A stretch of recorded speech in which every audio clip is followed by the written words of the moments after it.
Hello friends, তোমরা সবাই কেমন আছো? আশা করি অনেক ভালো আছো। তো পূজা রান্নাঘর অ্যান্ড লাইফস্টাইলে তোমাদের আবার একবার স্বাগতম। তো আজকে আমি পাতায় মাছ রেসিপি নিয়ে চলে এসেছি। পাতায় মাছ করব চচ্চড়ি পাতায়। তো কলা পাতায় ভোলা মাছের চচ্চড়ি করব। তো কিভাবে করব, অনেকেই একবার পাতায় মাছ রেসিপি ছেড়েছিলাম, তো অনেকে কমেন্ট করেছো তো আর একবার করে দেখাও, চচ্চড়ি করে দেখাও, কলাই পাতায় কিভাবে করে। তো সেই জন্য আমি আর একবার কলার পাতায় আমি চচ্চড়ি করব ভোলা মাছের। তো কিভাবে করি পুরো রেসিপিটা দেখবে, খেতেও অসাধারণ টেস্ট এটা। তো চলো দেখাই। তো এই হচ্ছে আমার ভোলা মাছ, কেটে ধুয়ে আমি পরিষ্কার করে নিয়েছি এই যে। আর এখানটা আমি কিছু মশলা করে নিয়েছি, সর্ষে, গোটা জিরে, গোটা শুকনো লঙ্কা আর রসুন। এই মশলাটা আমি পেস্ট করে নিয়েছি মশলা মিক্সচারে দিয়ে। আর যেহেতু আমি চচ্চড়ি করব, তো সেই জন্য আমি আলু একদম পাতলা পাতলা করে ছোট ছোট করে কুচি কুচি করে নিয়েছি আলু। তো এই আলুটা আমি চচ্চড়ির মধ্যে দেব। আর এখানে আছে আমার ধনেপাতা, পেঁয়াজ কুচি। তো এগুলো আমি মশলা ভালো করে মাখিয়ে নেব, মাখিয়ে তারপরে বানাবো চচ্চড়ি। আর এখানে কলা পাতা নিয়েছি, ছোট ছোট করে কেটে ধুয়ে নিয়েছি। আর এই মাছটা আমি এবার প্রথমে লবণ দিয়ে দেব পরিমাণ মতো, লবণ দিয়ে। আর এখানটায় যে আলুটা আছে, আলুর মধ্যেও আমি একবারে মশলাটা মাখিয়ে নেব, লবণ দিয়ে দিলাম পরিমাণ মতো দিয়ে। এরপরে আমি হলুদ দিয়ে দিলাম 1 চামচ মতো, পরিমাণ মতো দেবে, তোমরা যদি বেশি করো একটু বেশি হলুদ দেবে। আর এখানটাও আমি আলুটাও ভালো করে মশলা দিয়ে মাখিয়ে নেব, আলাদা করে মাখিয়ে নিচ্ছি। হলুদ দিয়ে দিলাম এখানেও। আর এখানে ধনেপাতা কুচিটা দিয়ে দেব। আলুটা ভালো করে আমি মশলা দিয়ে মেখে নেব। পেঁয়াজ কুচিগুলো দিয়ে দিলাম। পেঁয়াজগুলো আমি ভালো করে ছোট ছোট করে কুচিয়ে নিয়েছি, তবুও আমি হাত দিয়ে ভালো করে ছাড়িয়ে ছাড়িয়ে দিচ্ছি, তো যাতে ভালো করে মেশে সবটা। তো সেই জন্য আমি ভেঙে ভেঙে দিচ্ছি একটু কুচি কুচি, যেরকম দেখো কত সুন্দর কুচিয়েছি। তো এটা আমি পুরো পেঁয়াজটা আলু মাখার মধ্যেই দেব, সব একসঙ্গেই মাছে দেব। তো আলাদাভাবে আমি মশলাটা মাখিয়ে নিচ্ছি, যাতে আলুটা অনেক টেস্টি হবে খেতে। তো আগে আমি দেখিয়েছিলাম আলু ছাড়া, তো যারা দেখতে চাও যে আলু ছাড়া, অনেকে আলু খায় না, তো এই মশলাটা আমি দিয়ে দেব। অনেকে আলু খায় না। এবার মশলাটা ঢালার চেষ্টা করছিলাম, তো খুব সুন্দর পেস্ট হয়েছে, সেই জন্য পড়ছে না, তো আমি চামচ দিয়ে হাত দিয়ে তুলে নিলাম। এবার এর মধ্যে হাফটা মশলা দিয়ে দেবো আর হাফ এই মাছের মধ্যে দিয়ে দেবো। তো পুরোটা দিয়ে আমি ভালো করে মশলাটা মাখিয়ে নেব, মাছেও যাতে লবণ হলুদটা ভালো করে মাখে। তো সেই জন্য মশলাটা মাখলে মাছের মধ্যে ভালো করে লবণটা ঢুকে যাবে, টেস্টটা বাড়বে। আলুটাও সেই জন্য আমি আলাদা করে একটু মাখিয়ে নিচ্ছি, যাতে ভালোভাবে সব মশলাগুলো সব কিছুর সঙ্গে মিশে যায়। আমি আগে করেছিলাম, তো আলু ছাড়া যাদের সুগার আছে তারা আলু ছাড়াও করে খেতে পারো। আর আমি এটা আলু দিয়ে করে দেখাচ্ছি, এটা টেস্টটা অনেক বেশি হয়। এখানে একটা বড় কড়াই নিয়েছি, তো মাছ আমার প্রায় 1 কেজি মাছ, তো সেই জন্য একটু বড় কড়াই নিয়েছি। এখানে আমি কাঁচা সর্ষের তেল দিয়ে দিচ্ছি পরিমাণ মতো।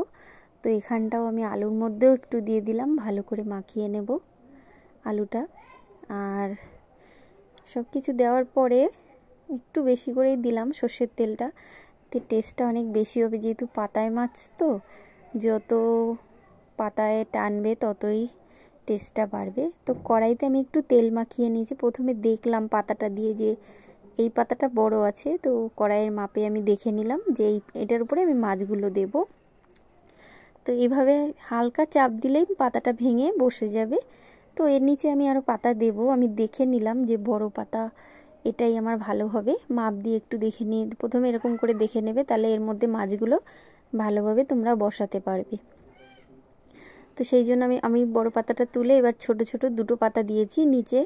যেহেতু কড়াইতে একদম গ্যাস কমিয়ে অনেক টাইম ধরে ভাজা হয় পাতায় মাছ, তো সেই জন্য পাতাগুলো পুড়ে যায় পুরোপুরি, তো একটা পাতা দিলে হবে না নিচে, এই জন্য ছোট ছোট করে 2টো পাতা দিয়েছি। তার উপরে সেই বড় পাতাটা যেটা মেপে নিলাম ওটা দিয়ে দিলাম। ওটা দেওয়ার পরে এর উপরে আমি মাছগুলো দেবো, তাহলে আমার মাছগুলো একদমই বেশি পুড়ে যাবে না, নিচে পাতাগুলো পুড়বে আর সেন্টটা অনেক বেশি হবে আর অনেক টেস্টি হবে এটা খেতে।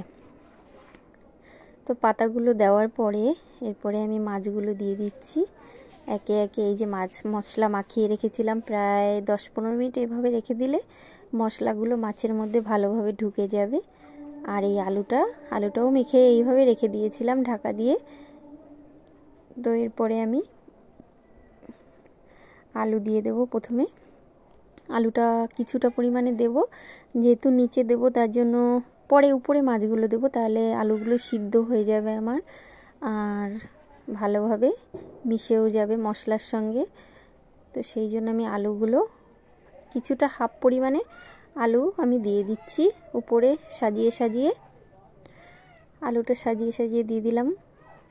এর উপরে আমি মাছগুলো দেব, কিছুটা মাছ আমি দিয়ে দিচ্ছি, কিছুটা মাছ আমি এক এক করে একটা একটা করে সাজিয়ে নিচ্ছি সব পরপর। আর পাতা উল্টানোটা আমি আগেও দেখিয়েছি, আগে আমার পাতায় মাছ রেসিপি ছাড়া আছে, তো সেই জন্য আমি একটু শর্টে দেখিয়েছি এটা। তো পাতায় উল্টানোটা আমি আর দেখাইনি এখানটায়, তো আগের থেকে আমি বলে দিলাম তোমরা যদি দেখতে চাও আমার পাতায় মাছ রেসিপি আরও ছাড়া আছে, সেখানে পাতা উল্টানো কিভাবে উল্টে দিতে হয় সেটা দেখতে পারবে। এখানে আমি শর্টেই দেখিয়েছি। তো এখানটায় হচ্ছে এর উপরে আমি কিছুটা যে আলু ছিল আরও সেই আলুটাও দিয়ে দিলাম। দেওয়ার পরে এরপরে একটু মশলা ঝোল ছিল এটা দিলাম, এই জলটা দিলাম কেন সিদ্ধ হবে ভালো করে, অল্প সামান্যই জাস্ট একটু বাটি ধোয়া জল, বেশি দিইনি কিন্তু আমি। এবার যেটুকু আলু ছিল তার উপরে আবার মাছগুলো দিয়ে আবার আলুগুলো দিয়ে তার উপরে আবার যেমন বিরিয়ানির একটা লেয়ার করে সেইভাবে আমি করেছি, তার উপরে আবার মাছগুলো দিয়েছি যাতে আলুগুলো আমার ভালোভাবে চাপা পড়ে যায়। আর এখানটায় এই যে মশলাটা আমি ভালো করে সব মাখিয়ে মাখিয়ে দিচ্ছি, যেহেতু অনেকটা গ্রেভি ছিল সেই গ্রেভিটা আমি পুরো দিয়ে দিচ্ছি এর উপরে। এই যে পুরো মাছগুলো কিন্তু আমার সাজানো হয়ে গেছে, এক এক লেয়ার করে করে সুন্দরভাবে সাজিয়ে দিয়েছি। সাজানোর পরে এরপরে আমি আবার কিছুটা পরিমাণ সর্ষের তেল দিয়ে দিলাম, অল্পই দিয়েছি যাতে ভালো করে সর্ষের তেলের সেন্টটা বাড়বে আরও। তারপরে আমি গ্যাস বসিয়ে ঢাকা দিয়ে দিলাম। তো চলো এবার মাছ ধরছে দেখাই তোমাদের একটুখানি।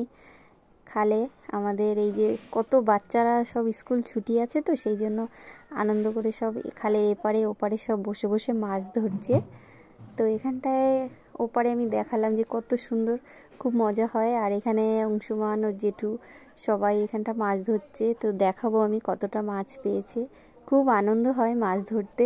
তো যেহেতু স্কুল থাকে আনন্দ করে কাজবাজ থাকে সবার, সময় হয় না, এই ঠান্ডার টাইমে একটুখানি আমাদের খালে মাছ ওঠে। তো ফিরে আবার চলে আসলাম রান্নাঘরে এসে দেখি আমার হাফ সিদ্ধ কিন্তু মাছ হয়ে গেছে। এবার আমি পাতাটা উল্টে দেব। তো প্রথমে আমি এরকম লেয়ার করে দুটো পাতা সাজিয়ে তার উপরে আবার একটা বড় পাতা দেব। এর উপরে আমি নামিয়ে কড়াইটা, একদম সিম্পল ব্যাপার। তো একটা থালার উপরে নামিয়ে আর একটা থালা দিয়ে এই যে আর একটা থালার উপরে পাতিয়েছি, তো সেইভাবে একটু উল্টে পাল্টে বসিয়ে দিলে হয়ে যাবে। তো এইভাবে আমি বসিয়ে দিয়েছি। আর এই যে নিচে যে পাতা পোড়া উল্টে দিয়েছিলাম, তো নিচে আমি কাঁচা পাতাগুলো দিয়েছি যাতে আবার উল্টো পাটটা ভালোভাবে সিদ্ধ হয়ে যায়। আর এখানে আমি একটুখানি সামান্য দেখাই যে কতটা হয়েছে। এই যে হাফ আমার হয়েছে সিদ্ধ, এই যে ফুটছে কিন্তু তোমরা দেখতেই পাচ্ছ, এই যে হালকা হালকা ফুটছে, আরও জাল হবে তাহলে সিদ্ধ হয়ে যাবে পুরো। আবার আমি একটু ঢাকা দিয়ে রেখে দিচ্ছি। তো এবার দেখাই যে কতটা মাছ পেয়েছে, ছোট ছোট পুঁটি মাছ, আটা দিয়ে ধরে খুব মজা হয়, বড়শি দিয়ে ধরে। এই যে দেখো জ্যান্ত তাজা পুঁটি, এটাও খেতে অসাধারণ টেস্ট হয়। তো আমাকে অবশ্যই আমার ফ্রেন্ডসরা কমেন্ট করবে যে পুঁটি মাছ তোমরা কিভাবে খেতে ভালোবাসো। আমাদের তো খুবই ভালো লাগে, কিন্তু সময় কোথায়। আর এই টাইমটাই ওঠে, এই যে ঠান্ডা হালকা হালকা পড়বে এই টাইমে মাছগুলো ওঠে, দেখো কত সুন্দর। আর বেশি ঠান্ডা পড়ে গেলে তখন আর মাছগুলো ওঠে না, এই 1-2 মাস খুব ওঠে মাছগুলো। তো আমার কিন্তু ফাইনালি হয়ে গেছে পাতায় মাছ, পুরো আমার জলটা টেনে শুকিয়ে গেছে। পাতায় মাছ এরকম শুকনোই হয়। এবার আমি নামিয়ে নিলাম। তো দেখো কত সুন্দর হয়েছে কালারটা, আর আলুগুলো কিন্তু পুরো মিশে গেছে, একদম জমে যাবে। এরকম গরম গরম ভাত খাবে এইভাবে করে। তো রেসিপিটা তোমরা বাড়িতে ট্রাই করবে। আমার রেসিপি যদি ভালো লাগে অবশ্যই আমাকে একটা করে কমেন্ট করে যাবে প্রত্যেকবারের মতো, যেমন আমার ফ্রেন্ডসরা আমাকে ভালোবাসে সেভাবেই। আর এখানে অংশুমানকে আমি দিয়েছি, ও খুব ভালো খায় পাতায় মাছ, ওই খেয়ে বলবে। অসাধারণ হয়েছে গাইস, আপনারা অবশ্যই বাড়িতে ট্রাই করে খাবেন। তো দেখো খাওয়া হচ্ছে। তো ফ্রেন্ডস, আমার কলার পাতায় ভোলা মাছের চচ্চড়ি রেসিপি তোমাদের কেমন লাগলো অবশ্যই কমেন্ট করে জানাবে। আর যদি ভালো লাগে রেসিপিটা বাড়িতে এইভাবে ট্রাই করবে, খুব ভালো লাগবে। আর যদি ভালো লাগে আমাকে একটু সাপোর্ট করো, লাইক করে দিও, সাবস্ক্রাইব করে দিও, শেয়ার করে দিও। তো পরে আবার নতুন কিছু নিয়ে আমি আসবো। টাটা।